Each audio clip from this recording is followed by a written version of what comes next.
নমস্কার বন্ধুরা, শ্রাবণ মাসের পঞ্চম সোমবারে পুজো পদ্ধতি আমি আলোচনা করছি।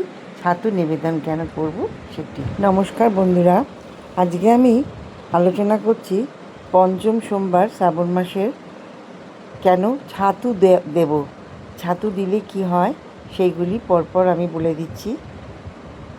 ছাতু, জব বা ছোলার ছাতু শিবলিঙ্গে অবশ্যই নিবেদন করবেন, তাহলে আমি যেগুলো বলে দিলাম সেইগুলো হয়। তাই জন্যে আমি ছাতুর কথা। কোন মাসের পঞ্চম সোমবারে মহাদেবকে ছাতু নিবেদন করতে হয়?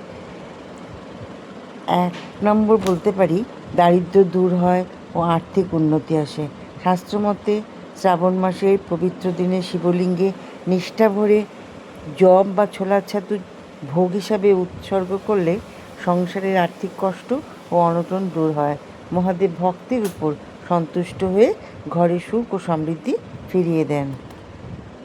2 নম্বর হিসাবে বলতে পারি, গ্রহের অশুভ দশা থেকে মুক্তি লাভ হয়। জ্যোতিষশাস্ত্র অনুযায়ী ছাতু উৎসর্গ করলে কোষ্ঠীতে থাকা রাহু, কেতু এবং শনির অশুভ প্রভাব বা দোষ কেটে যায়। জীবনের নানাবিধ বাধা বিপত্তি ও মানসিক অশান্তি থেকে মুক্তি পাওয়া যায়। তৃতীয়ত, পাপ ক্ষয় ও পুণ্য লাভ হয়। শ্রাবণ মাসে ভক্তিভরে শিবকে যে কোনো অন্ন বা শস্যের তৈরি উপাদান যেমন ছাতু অর্পণ করলে মনের অহংকার ও নেতিবাচকতা দূর হয়।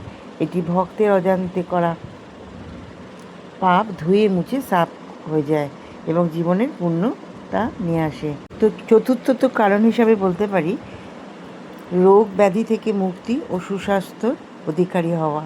পৌরাণিক বিশ্বাস অনুযায়ী মহাদেব বিষ পান করার পর তার শরীর শীতল করার জন্য নানা উপাচার দেওয়া হয়েছিল। গ্রীষ্ম ও বর্ষার এই সময় ছাতু শরীরকে ঠান্ডা ও পুষ্ট রাখে, তাই শিবকে এটি নিবেদন করলে পরিবারের রোগ ব্যাধির কমে যায় এবং সুস্বাস্থ্য বজায় থাকে। তাই ছাতু অবশ্যই নিবেদন করুন।